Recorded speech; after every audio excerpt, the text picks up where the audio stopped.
right, guys, this story is about the time that Lincoln burned down. Not the Chinatown fire, but the one that destroyed downtown. So, doing research on the fire, I found the connection between the tunnels underneath McBean from that episode, but we'll get into that. So, today we are heading back to the summer of 1883, the year that Lincoln burned to the ground. It was July 11th, and it was hot Wednesday night, and the air was thick, like you could taste it. A mix of dust and manure lingers in the air. Imagine the sound of horses tied up outside with the music from the saloons. Downtown was alive back then. Wooden buildings with a boardwalk lined the streets, the blacksmith, the bakery, a couple of shops, and right in the middle of it all stood the pride of town, the Birch Hotel, which was also known as the Butterfield Building. It was run by Stephen and Melissa Birch, and it wasn't anything fancy, but it sure felt like home to a lot of folks. Travelers stopped there for dinner. Merchants stayed the week to sell their goods. If you're new in town, you'd find a friendly face there before sundown to check in. Keeping that whole place running was a woman named Teresa. Now, Teresa wasn't the kind of woman who liked to sit still. She ran everything. The kitchen, changed the beds, and made sure everyone from drifters to dignitaries felt welcome, in what she considered her home. So she was stubborn as a mule and yet soft as a cloud if she liked to. So that's how folks remembered her. That summer had been dry as a bone. The clay hills cracked from the moisture being baked out. The dry wheat shimmered in the silver in the heat, and not a drop of rain has fallen since late December. So on the night of July 11th, 1883, the air was just so hot and dry, and the wind was blowing just strong enough to wreak havoc. Somewhere down the street, a lantern tipped over, or maybe a candle caught a curtain. No one ever knew for sure. But once it started, that fire ran like the devil was chasing it, man. It just ripped through town. The Placer Herald would later write that flames raced through the business district with a fury fed by wind and pine. By the time the church bell rang, the heart of Lincoln was already glowing orange. Inside the Birch Hotel, Teresa sprang into action. She woke guests, soaked towels, smashed open doors.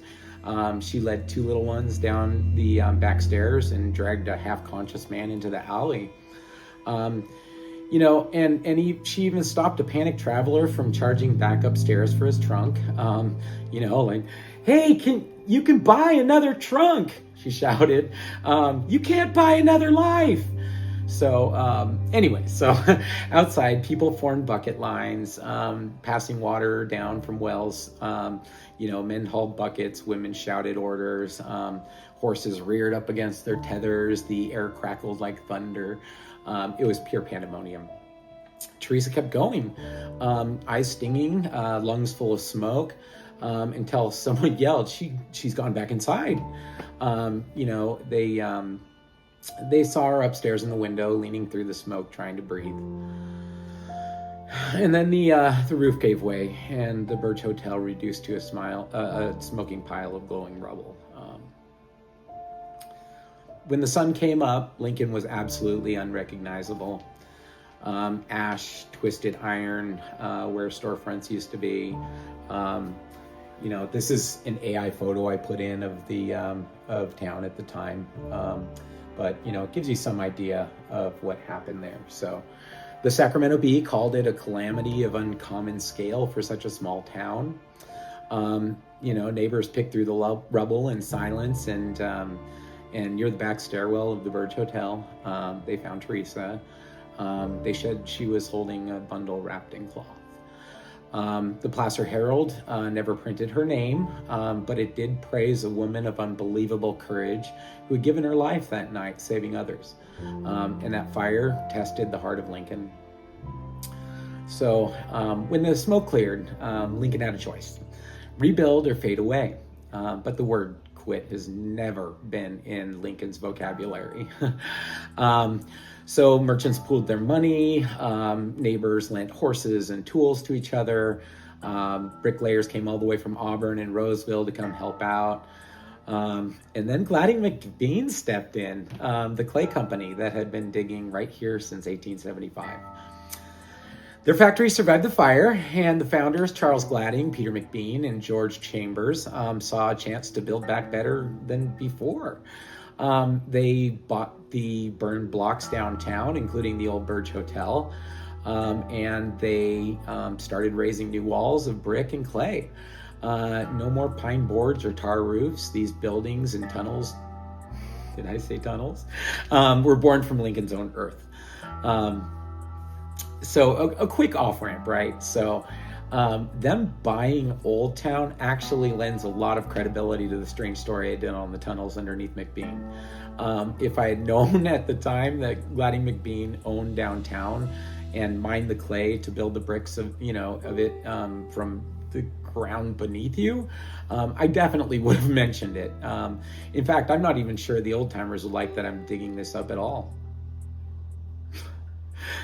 Get it? Digging this up? One too many dad jokes, I guess. Okay. Back to the story. So soon the clatter of hammers replaced the crackle of fire, and by 1885, the town had a brand new look. Brick storefronts, terracotta trim, and the first hints of that signature Gladding McBean craftsmanship that would later decorate buildings all across California. But locally, this is why all the buildings in Lincoln look like they were built at the same time from the same bricks, and it's because they were. Go to Old Town, look around, buy something while you're down there, and it's all made of the same bricks, and it truly makes Lincoln unique. There's no other small towns that were all built at the same time that I'm aware of. The Burge family built a new hotel across G Street. Gladding McBean expanded fast right afterwards, shipping clay pipe and decorative tile as far as San Francisco. One newspaper even said something kind of cool. It said, "From the ashes of the 1883, a city of clay was born," which is kind of why we call it Clay City sometimes. In a way, Teresa's story of courage was part of the rebirth of Lincoln. Her story became the spark folks pointed to when they talked about, Lincoln's stubborn heart. You will be loved whether you like it or not. Just kidding. It's just how this town always finds a way to stand back up that blows me away. A tiny town in the middle of nowhere comes back to life like a phoenix after it turns to ash. It could have easily become a ghost town. So next time you walk those old sidewalks downtown, take a second and imagine the sound of bucket lines and splintering beams. Imagine the echo of Teresa's voice calling out through the smoke, "Come children, this way, it'll be okay." And, so that's pretty much the story. Let's go into a reality check here, truth versus legend.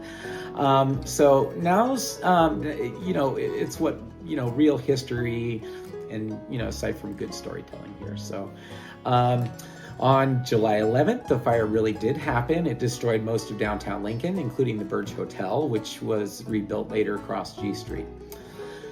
The papers at the time, like the Placer Herald and the Sacramento Bee, praised the bravery of townsfolk, especially a woman who died helping rescue people that night.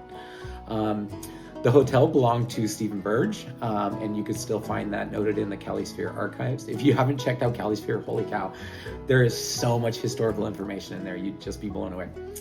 And it also, it's true that Gladding McBean was founded in 1875 and bought up the burnt district and bought a part of the burned district and built a brick business block. That's a tongue twister.